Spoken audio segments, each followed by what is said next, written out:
As more and more begin to know, the status quo has got to go. They're bound to say yes to a man named Dr. No, a man who makes the establishment panic. Grassroots are growing way too wild, too organic.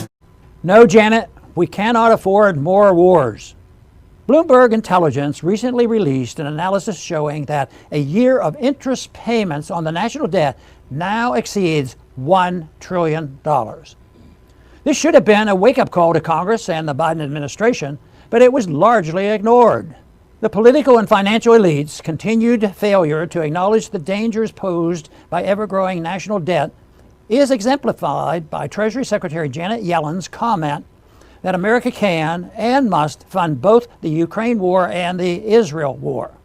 As a former Fed chairman, Yellen no doubt thinks it does not matter how much the U.S. government spends as long as the Fed can monetize the debt. Monetizing federal debt requires the Federal Reserve to keep interest rates low. These low rates incentivize government, businesses, and private citizens to take on large amounts of debt. This may not be a problem as long as the central bank keeps rates low. However, once the central bank raises rates, many individuals, businesses, and even governments will be unable to manage their debt. Businesses will also learn they were misled by low rates into making unwise investments, creating a short-term boom, a bubble, and a crash. The most pernicious Fed-created bubble is the government bubble. The Fed's willingness to facilitate continued increased spending on war and welfare leads to massive deficits. The increased spending and the low interest rates necessary to monetize the debt will inevitably lead to a bursting of the government bubble, followed by a major economic crisis. The only reason the government bubble has not yet burst is the dollar remains the world's reserve currency. However, the dollar could soon lose that status. A collapse of the U.S. dollar empire would benefit people in countries like Ukraine and Israel because it would allow them to work for peaceful relations with their neighbors instead of having their interests sacrificed for the profits of the U.S. military-industrial complex. Some American politicians claim military spending is justified because it creates U.S. manufacturing jobs. This ignores the fact that a dollar spent creating weapons of war is a dollar that cannot be spent creating products that meet the consumer's needs and wants. The fact that the Fed's modest interest rate increases were difficult for many individuals and businesses suggests that we are nearing an end to the fiat money era that began in 1971 when Richard Nixon severed the last link between the U.S. dollar and gold. The only way to avoid a dollar crisis followed by an economic meltdown is for Congress to stop pouring money into a futile attempt to run the world and instead pursue a policy of peace and free trade with all. This will not only benefit the American people, but people around the globe. Ending the warfare state will free up resources that can be used to support those truly dependent on government programs while we unwind the welfare state and transfer to local charities and religious institutions responsibility for aid to those in need. It is no coincidence that America's transformation from a constitutional republic into a welfare warfare state that seeks to control the people's lives and run the world was not completed until the creation of the IRS and the Federal Reserve. The American people's liberty and prosperity will never be safe from power-hungry politicians and self-anointed world saviors until the income tax is repealed and the Fed is audited and ended. Thanks for listening.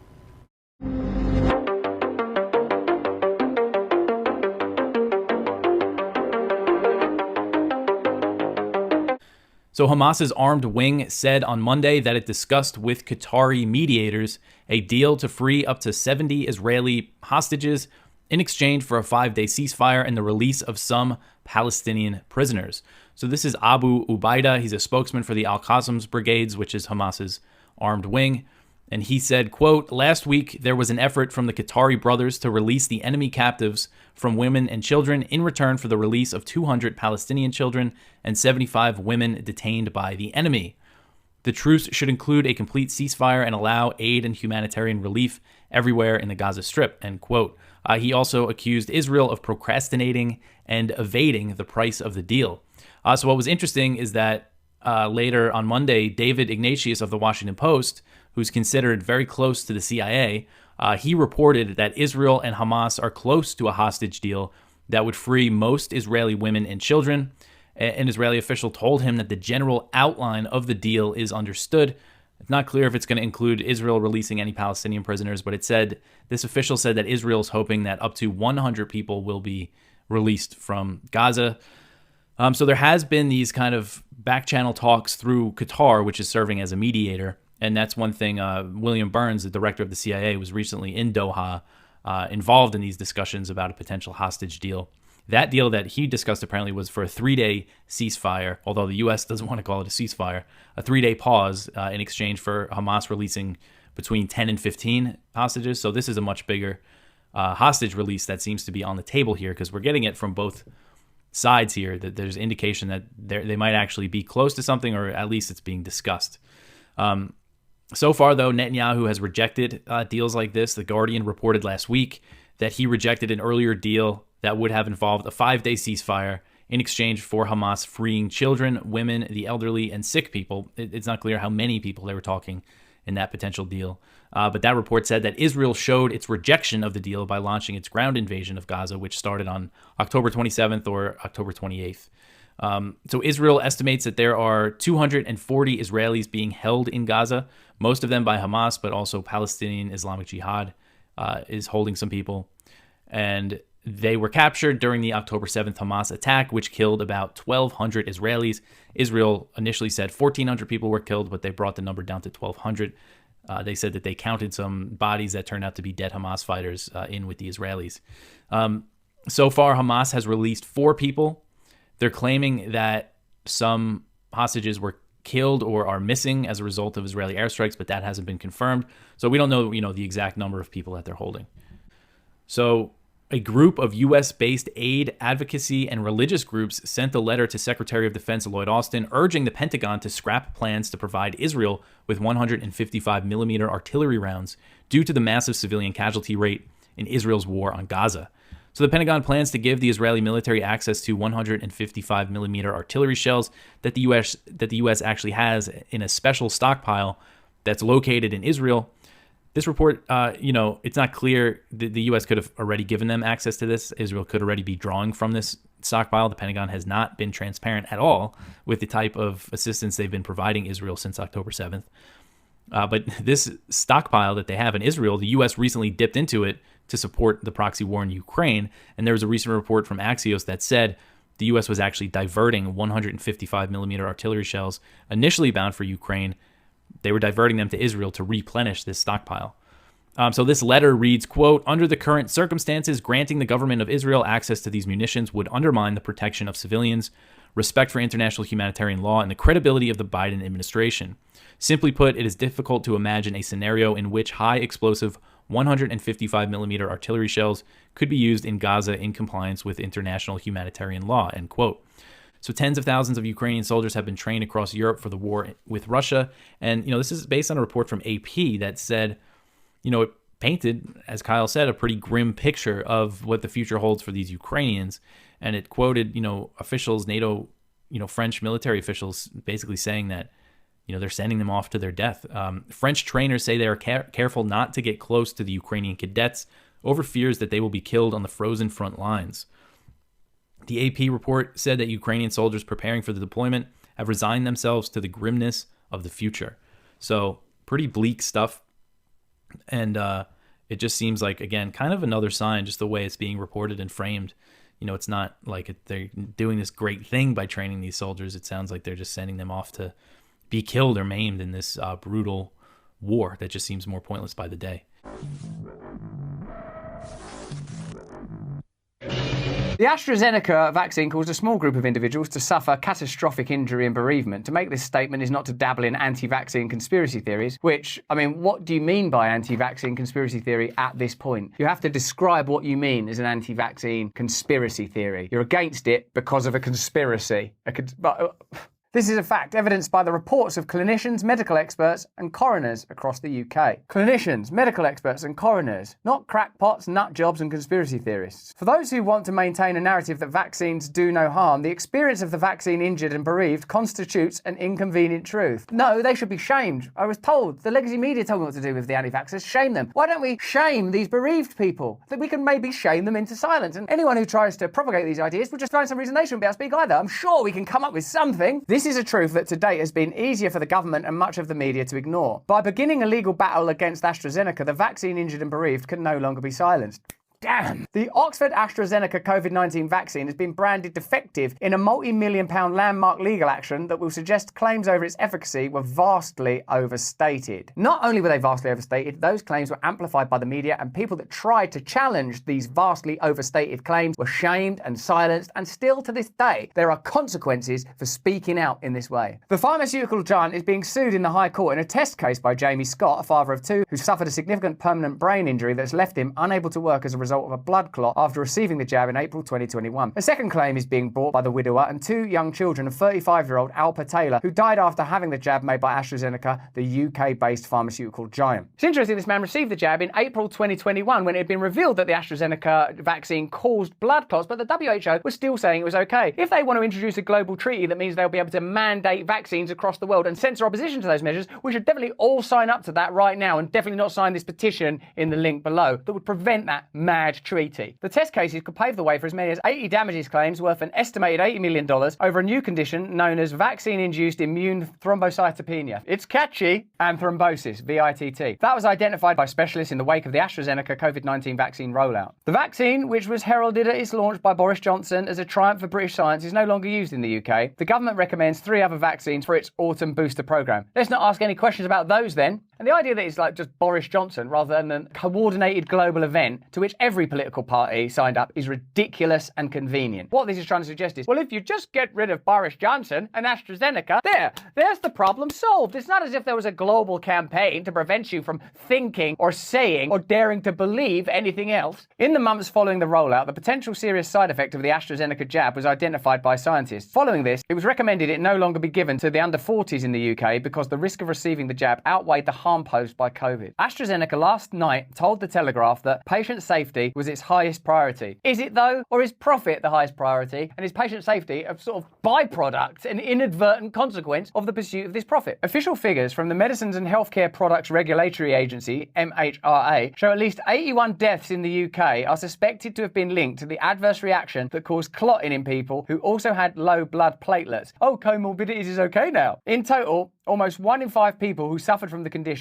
died as a result, according to the MHRA's own figures. That's their figures. Official figures obtained under a Freedom of Information request show that out of 148 payouts made by the government under the Vaccine Damage Payment Scheme, which provides compensation to those injured by vaccines or to bereaved next of kin, at least 144 went to recipients of the AstraZeneca vaccine. Fewer than 5 people under the scheme received vaccines other than AstraZeneca. The case will raise questions about what the UK authorities knew about concerns over the vaccine and how they were handled. An examination of WhatsApp messages sent by or to Matt Hancock, the then Health Secretary, obtained by the Telegraph as part of the lockdown files and which have been passed to the COVID public inquiry, suggests concerns were aired by US authorities. AstraZeneca never in the end applied for a licence in the US. At the time, a number of European countries were pausing the vaccine rollout over fears it caused clotting in some people. I suppose what will take place now is an attempt to minimise and mitigate the impact of this information and make it like this is an anomalous outlier. This is not some institutional thing that went on. The COVID inquiry in our country, which would not be happening without the actions, I would say, of independent media and people that were brave enough to speak out during the propaganda campaign that was fully immersive, pressurising and shaming of people that dared to have another view. What will happen now is, oh, there was a few bad actors, this vaccine didn't work, and this politician was a bit inept. This was systemic. This was coordinated. This was a global event. We're all going to have to collectively forget that there was an advertising campaign, that there was public shaming, that there were shows where vaccines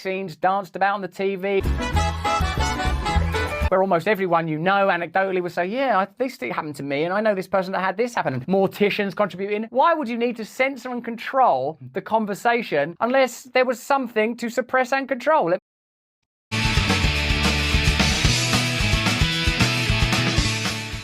we got to presume that there are some people listening who really don't know much about this, or maybe they heard of it one time a long time ago, but they really wouldn't know what to think at all. So can you give us sort of just the basics of what the story is that we're talking about here, kind of the date and the time and the circumstance and the basic outline of what happened?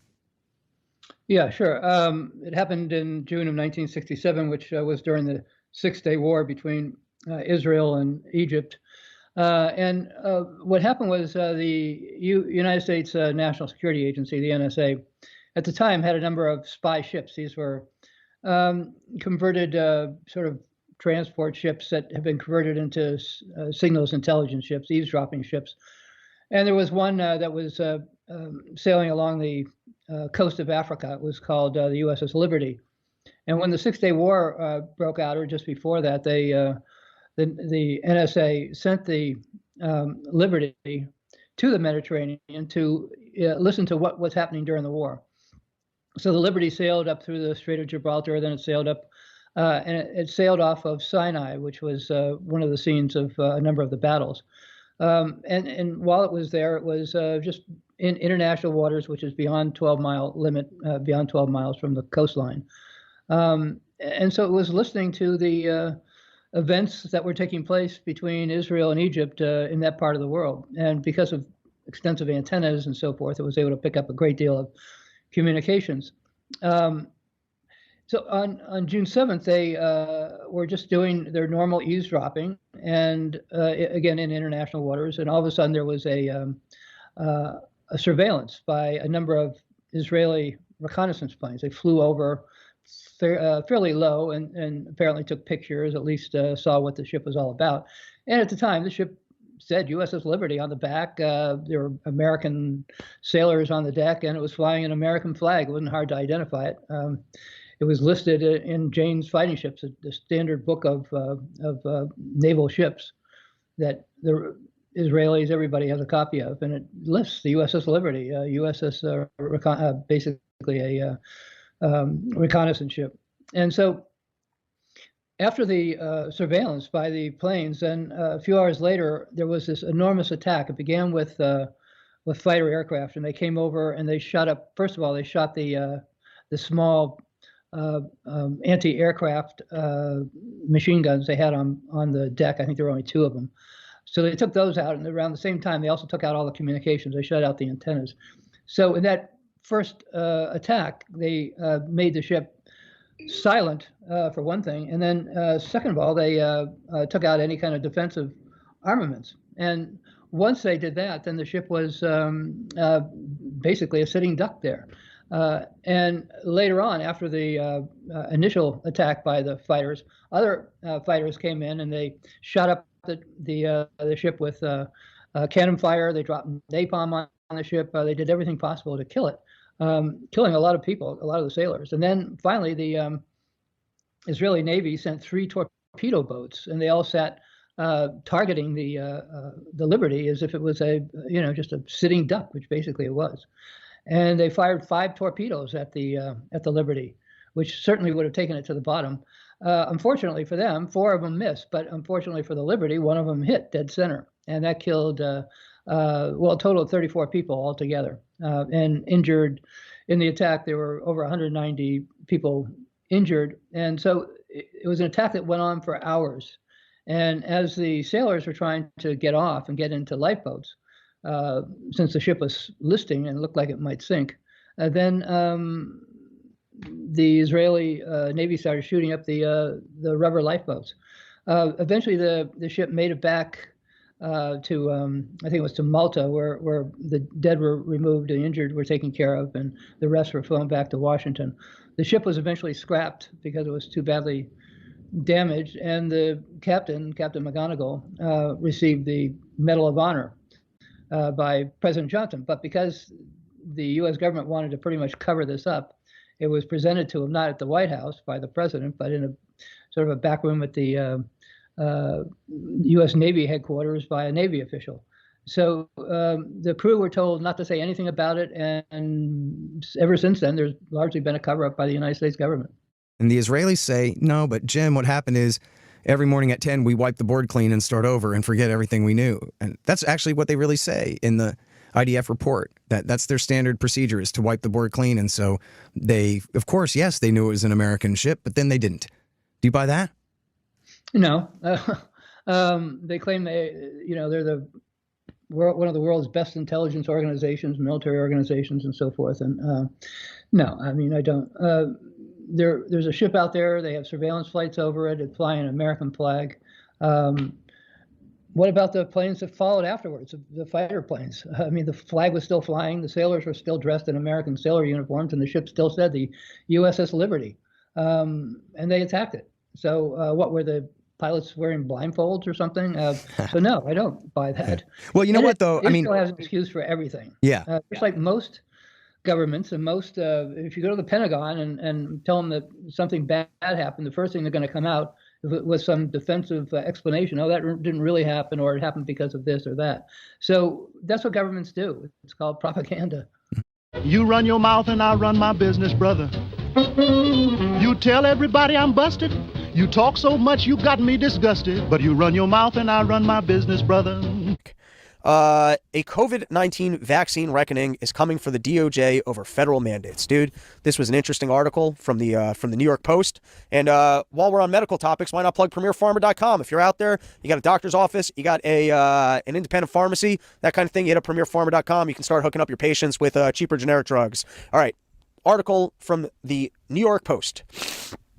A COVID-19 vaccine reckoning is coming for the DOJ over federal mandates. The Justice Department has just posted a new job, and it's looking for 8 new attorneys to defend the federal government in vaccine injury cases. Presumably, the hiring spree is in anticipation of a surge of COVID vaccine lawsuits, as people who were forced by government mandates to take the jab and suffered serious side effects as a result try to extract compensation from a system that is stacked against them. The office is currently expanding to address workload created by an increase in cases filed under the Vaccine Act. Obviously, it's too late to make a real impact, and these people were still forced. But it's nice. I think in New York, people won back pay. And you also have the problem of, how do you define force? If people were just intimidated and they went and did it, who actually was like forced, out of their job? They're very good at the just intimidation tactics to make it seem as if you were forced. With all that said, I thought that this was interesting, that government might be having to reckon with quite a few court cases, and it would be nice to see them rack up some losses and then maybe actually have to prosecute some individuals. You know what? Let's talk bonds, and then we can talk special. You've got I've seen this happen before, but the agencies are starting to downgrade U.S. debt. Now, some people like to go, hey, U.S. debt's the benchmark, so if it doesn't matter. If it slides to B, B's now the gold standard. Everything else is a C or a D. If it goes to F, everything's negative F. It doesn't matter. I'm more of the mentality that we're running a big-ass scam here. At some point, we're going to pay the bill for the big-ass fucking scam. And anytime you get these little signals of someone going, hey, this is a big-ass fucking scam, you're inching closer to more people awakening to it and looking to move away from, basically lending us money. So I hand it back to you as the actual financial professional, cash daddies. You can get your tips. You can start shorting the VIX, up in the VIX, making money even in down markets. I hand it to you. What do you make of the U.S. bond rating change? I mean, it's not the first time. It's there's 3 bond rating agencies. You have Fitch, Moody's, and S&P. And look, in 2011, I think it was a bigger downgrade. It might have been, I think it was Fitch in 2011 that downgraded the bonds, the debt, everything. And in 2011, after that big downgrade, the NASDAQ went from 2,800 to where it is now, 13,700. You mean the biggest increase ever? What's that? 7-fold. It went up 70% since then. And that was after the big downgrade in 2011. The Dow was at 12,500. It's now at 34,200. To push back on this, though, you're talking about the period of quantitative easing. And so the Fed, really stepping into the market and flooding it with money to make it look like everything's okay. So you are running up against, first is, we've got a problem already of servicing our debt, that the interest on it is a much higher percentage. Well, that's why I got down here. You just said it. And we're having a hard time finding buyers. So they're not really. There's tons of buyers. Watch how much China buys over the next 3 to 6 months. I thought China's been kind of out of the market of buying our debt. You wait and watch. I don't think that's going to be an issue. But you did say, I agree with you 1,000%. The reason for this downgrade is you got rates this high. Right. Which they've actually come down this week. The 10-year Treasury was at 5%. Now it's down to 4.6. It's dropping. And the Fed's probably going to raise rates one more time. I think they will. Another quarter basis. So they've been tightening the shit out of this. But the main downgrade is this. Look, over the past 16 years, so you say 20 years, every president that's been in office, is spending more than the previous one. I mean, old Donnie Trump had no problem writing a check for everything. Right. He spent more goddamn money than anyone did. Right. And this guy, and basically this ratings review came out today, and we said, we're downgrading you for this. Rates are too high. This has got to be the biggest ass clown Congress that we've ever had. Ever. I mean, dude, these guys are just fucking idiots. I mean, on both sides. It's like, look, you have till Friday to get something done. These clowns, and this poor speaker doesn't know what he got himself into. Because nobody will do anything that he says. His own boys don't support him. So that's the main reason they're downgrading, because they're like, look, you have to cut this deficit. You got to make an attempt. You got to cut something. Nobody's cut anything in 20 years? I want to say a real cut. So that's the downgrade. And they do, even though, look, they downgraded. What did the market do? The market went up. The market was like this, it's not going to, and it's not really going to affect anything. But what it should do is it should wake some of these guys up to say, we're now looking worse than we looked 2 weeks ago, which was pretty bad. So I think that's the main reason for the downgrade. What will happen going forward? I don't know. I mean, I think in the spring they'll start easing rates again. Tomorrow's the biggest number of the year. You got the CPI number coming out tomorrow. If that thing is north of 3.3%, the market will tell you. You'll see a sell-off. If they think things are still hot. So there's a lot of news coming out. But so you think? I mean, this is just my ADD. But do you think next time the Feds raise rates, that's the last time they're doing so, and that's going to be your last time to pick up like a 5% bond? Yeah, I do. No, don't get me wrong. They could raise rates, and you could see bonds go to 5.5%, 6%. That could happen. Right. The way it works is they'll raise rates, interest rates will go up, and then they'll talk about lowering rates in the spring, and rates will still go up. They'll still go up a little bit more because the pendulum is so big right now. Right. All right. Now, welcome to Liberty Lockdown. Please scan your barcode. Your liberty ain't gone, but yeah, it's on hold. It's critical is because it's a bulwark for us in the Mideast. It's almost like having an aircraft carrier in the Mideast. It's our oldest ally. It's been our ally for 75 years. It has been an incredible ally for us in terms of the technology, the exchange. And, in building the Iron Dome, which we paid a lot for, has also taught us enormously about how to defend ourselves from missiles. So those military expenditures are all going, 75% of it goes to U.S. companies under the agreement, under the MOU. Okay, Bobby. So basically what you're saying is it's okay. It's okay because Israel is an aircraft carrier in the Middle East, and 75% of the money that we send them goes right back into the pockets of the military-industrial complex. Well, how do you do, Mr. Anti-War Left? That's your justification. Goodness gracious, man. So disappointing. And, I've been thinking about this for a couple months now, ever since since RFK Jr. was sitting down with a bunch of rabbis because he was being accused of anti-Semitism for nothing, because he was saying that that COVID may have been more potent for certain, genetic lineages and things like that, which, by the way, I don't even know if it's true, but it's certainly not anti-Semitic. So for a few months now, he has been taking the side of the regime in a way that I find to be bizarre. And so today, Alex Jones had this thesis that RFK Jr. was essentially there to undermine the Democrats, because he's so upset with them and just the regime broadly, and that he's there to run to the left of Biden so that he can absorb votes from Biden and ultimately usher Trump back into the White House. This is the thesis. I don't agree. I don't think that's what's happening here at all. So I wanted to lay out kind of my reasoning, my rationale. First off, if you're going to run to the left of Joe Biden, well, wouldn't it be really prudent for you to be on the side of Palestine? Isn't that what the streets are filled with? Is largely Democrat voters, college kids it's all ages, but lots of young, revolutionary type spirits are out in the streets right now.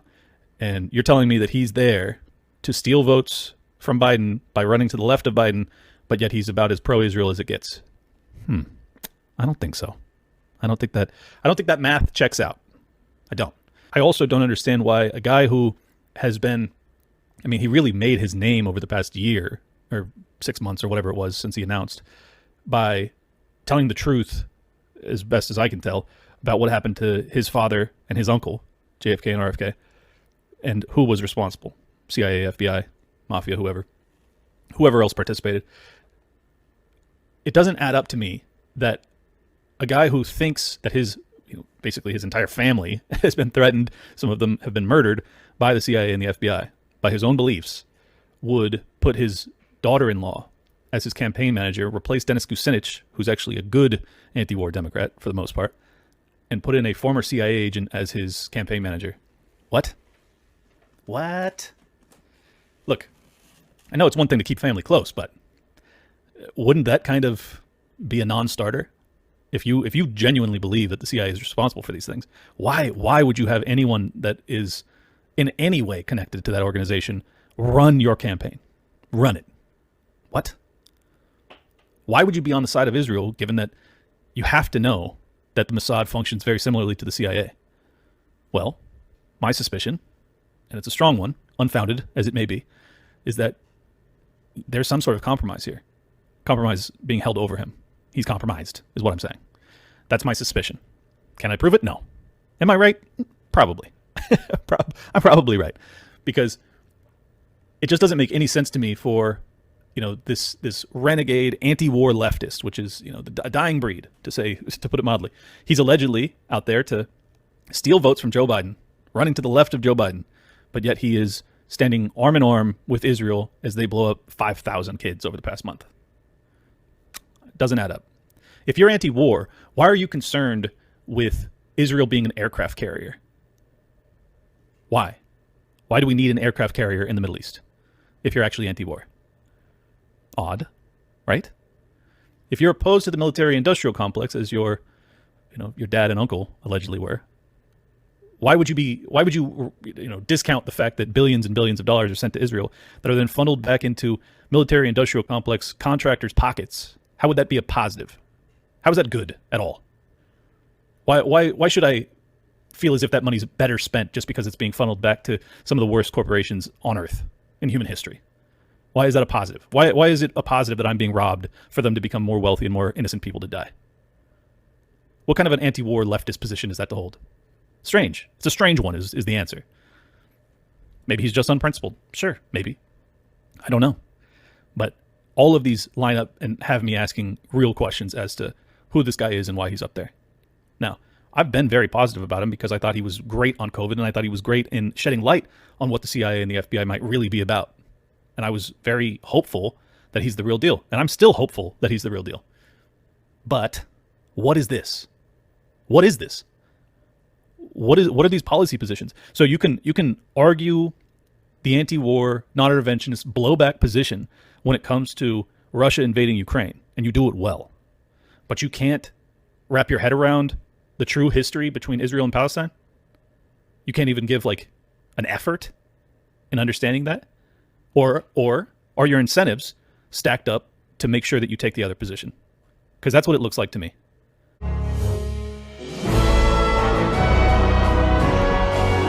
That is Dave DeCamp. Dave, welcome to our program today. Thanks so much for having me, Dr. Paul and Daniel. It's really great to be here. Very good. And you've been working for a few years with anti-war, right?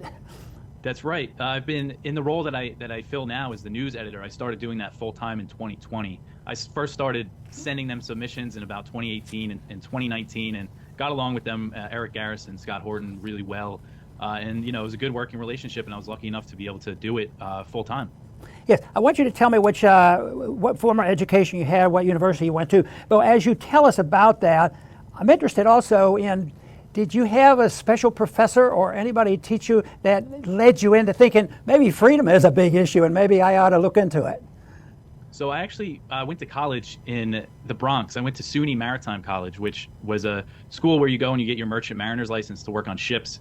So completely unrelated to what I do for a living now. We would go out every summer on a training ship, go across the ocean to Europe, and those experiences definitely impacted me. And you can do a lot of thinking, when you're sitting in the middle of the ocean. And after college, I worked on ferries. First, I worked on the Port Jet ferry on Long Island, which is where I'm from, is Long Island. And then I worked on the Staten Island ferry in New York City. And it was funny because that was when I became a libertarian, was when I was working for New York City on the ferry. And, you know, the kind of the way I got there was I always considered myself very anti-war. I kind of considered myself a leftist just because those were the people that I saw in front of me that were more anti-war. And it was my time at the ferry that I started listening to the Scott Horton show and watching this show, The Liberty Report. This show actually had a pretty amazing impact on me. You know, I've always been a fan of Ron Paul, you know, the politician, and actually read End the Fed, you know, when it first came out. And I remember thinking, yeah, that all makes sense. But the anti-war stuff was always what drove me the most. And it was during the early years of the Trump administration when he ramped up airstrikes, you know, everywhere. He was supporting this brutal war in Yemen. And nobody was talking about it. Everybody was talking about Russiagate and Stormy Daniels, kind of all this superficial stuff, and Russiagate, which was complete nonsense. So I was really impressed to see you and Daniel covering this stuff, being consistent and principled with your non-interventionism. And it was that, and again, Scott Horton and Eric Garris, just speaking with them, and Justin Raimondo, you know, reading all of his writing, kind of digging into the archives at antiwar.com, that I became a libertarian, and I like the principle of non-intervention, you know, and I believe, you know, freedom. I've always been very freedom-minded. Thanks to working for antiwar.com, I got out of New York City, and now we live out in the country down in Virginia, and I feel much more free. So it's all very compatible with the way I always wanted to live, you know, freedom-minded, and the anti-war stuff was always kind of what drove me the most, because I saw it kind of as the most morally wrong, the most obvious, you know, evil thing that our government does.